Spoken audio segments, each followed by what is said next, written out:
seja muito bem-vindo, você que se interessa pelo que a Bíblia diz. Hoje falaremos sobre os falsos mestres. O que a Bíblia diz a respeito dos falsos mestres? Os falsos mestres são uma categoria de pessoas combatida nas Escrituras desde o Velho Testamento.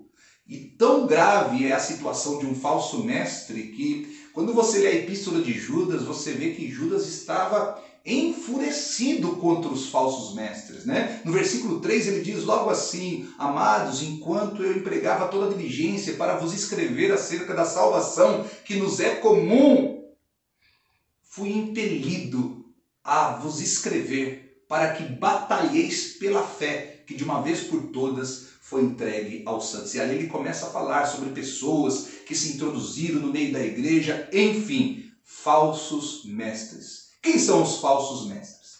Os falsos mestres são pessoas que, segundo Judas, decidiram seguir o caminho de Caim.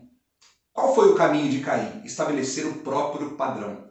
Falsos mestres são aquelas pessoas que têm dificuldade de sujeitar a Bíblia, sujeitar as Escrituras como única regra de fé e prática cristã. E por ter essa dificuldade, eles estabelecem o próprio padrão e os próprios caminhos, incorrendo assim no erro de Caim, segundo o próprio Judas nos descreve na sua epístola. Ninguém pode estabelecer os próprios padrões. Temos que seguir a vontade de Deus. Os falsos mestres são pessoas que também se lançaram ao engano de Balaão. Quem foi Balaão? Segundo o livro de Números, capítulo 23, 24 e 25. Balaão foi um profeta que, em nome da ganância, em nome da cobiça, ele vendeu o seu ofício. Ele tinha até um ministério lindo, ele era um gentil, mas ele falava com Deus. O Deus de Israel falava com ele e ele trocou tudo isto por dinheiro, por prata, por ouro, né? Mas o seu ministério não foi muito longe, porque depois Deus o destruiu. Este é o fim de todo falso mestre. Então, falsos mestres são aqueles que estão dispostos até mesmo a vender o seu ofício em nome da ganância e da cobiça. Os falsos mestres são aqueles também que perecem na mesma rebelião de Coré. Judas, ao escrever sua epístola, disse que eles pereceram na rebelião de Coré. Quem foi Coré? Coré foi um homem que, quando Moisés tirou Israel do Egito, se levantou contra a autoridade de Moisés e estava tentando conclamar o povo para voltar para o Egito, indo assim diametralmente contra a ordem de Deus, que era sair do Egito e marchar em direção à terra de Canaã. Então todo falso mestre ele tem um quê de rebelião dentro dele. Ele está revoltado com algo, ele está rebelicoso contra algo, e geralmente este algo se encontra dentro da própria palavra de Deus.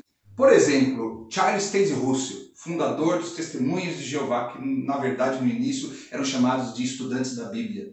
Ele se revoltou contra a ideia de inferno, contra a doutrina de que existe uma condenação eterna, de que existe um fogo eterno. Ele se revoltou contra isto e ele decidiu fundar o movimento Estudantes da Bíblia, que mais tarde veio se tornar os Testemunhas de Jeová. Então, o falso mestre ele geralmente se revolta, se rebela contra algo que se encontra na própria palavra de Deus. Mas quer ver rapidinho 3 coisas interessantes sobre os falsos mestres? Primeiro, os falsos mestres geralmente eles possuem um ensino atraente, apesar de não ser bíblico. Tá? Eles falam muito sobre o amor, eles falam muito sobre o altruísmo, eles falam muito a respeito de caridade, só que excluindo as verdades essenciais do Evangelho, que, por exemplo, fé, por exemplo, graça, por exemplo, Cristo como único caminho de salvação. Entendeu? Então, os falsos mestres, eles possuem ensinos muito atraentes, temas às vezes até carinhosos, só que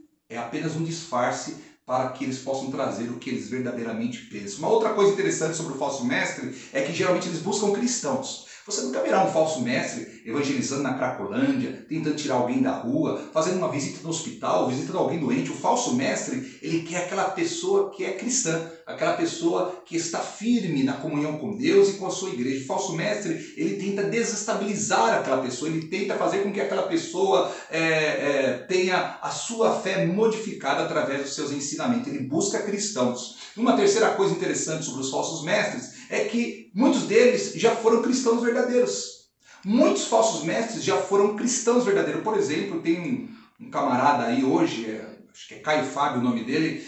Esse homem já foi um pastor muito famoso, nacionalmente conhecido na década de 80, de 90, mas depois de uma queda terrível aí, ele praticamente se revoltou contra o evangelho e hoje este homem tem ensino completamente antibíblicos, completamente voltados contra aquilo que um dia ele mesmo pregou, tá certo? Então, como que nós podemos identificar um falso mestre? Primeiro, você precisa conhecer a Bíblia. Se você é crente, cristão, serve a Deus, não é possível que você não tenha um momento no teu dia para ler a palavra de Deus. Vai ser muito difícil alguém que não conhece nada da Bíblia identificar um falso mestre. Vai ser muito difícil. Por isso, Oséias capítulo 4, versículo 6 diz: o meu povo é destruído porque lhe falta entendimento. Jesus disse em Mateus 22, 29, errais não conhecendo as Escrituras nem o poder de Deus. Nós precisamos conhecer a Bíblia. É claro que você não precisa ser um doutor, conhecer grego, hebraico, não é nada disso. Mas precisamos conhecer os fundamentos da fé cristã, o mínimo, tá certo?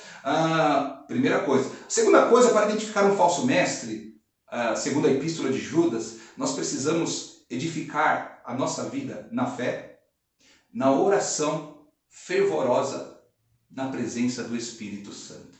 Por que Judas disse que edificarmos na fé e na oração no Espírito Santo nos ajudaria a combater o falso mestre?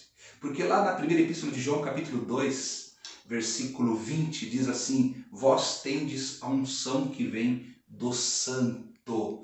Vós tendes a unção que vem do Santo. E esta unção nos ensina muitas coisas. Quando nós temos a unção, a presença do Espírito em nós, você terá discernimento. Uma pessoa poderá estar pregando com eloquência, mas se ele estiver falando heresia, você vai ter um discernimento e vai dizer: tem alguma coisa errada nesse ensinamento, tem alguma coisa que não está batendo, que te levará a conferir o que aquela pessoa está falando. Então, primeira coisa, tem que conhecer as Escrituras, e segunda coisa, ser cheio do Espírito Santo.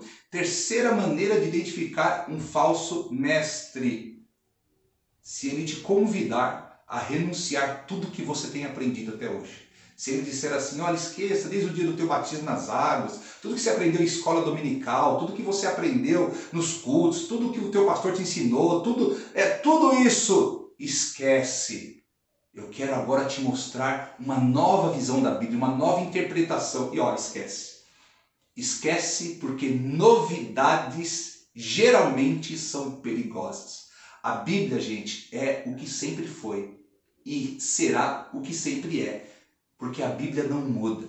Cuidado com novidades. Cuidado com ventos de doutrinas que surgem do nada. Cuidado com modismos. Sempre prefira aquilo que sempre foi. Para terminar, a Bíblia diz que o fim dos falsos mestres será muito triste. No Novo Testamento, a Bíblia chama os falsos mestres de cães. Você verá Paulo dizendo isso, se não me falha a memória, escrevendo aos Colossenses. E João também, quando escreve os Apocalipse, ele diz que os cães não herdarão o reino dos céus. Ele não estava dizendo a respeito dos animais. Quando você vê no Novo Testamento a Bíblia condenando cães, é a respeito dos falsos mestres que a Bíblia está falando. Eles não têm mais salvação, eles estão perdidos em si mesmos. Então, se você congrega numa igreja saudável, onde o teu pastor é um homem de Deus, onde a palavra ali pregada é uma palavra sadia, um evangelho sadio, então permaneça, tá? Permaneça e cuide do teu coração e da tua mente para que você não dê ouvidos a novidades de enganos. Que Deus te abençoe. Até o próximo vídeo.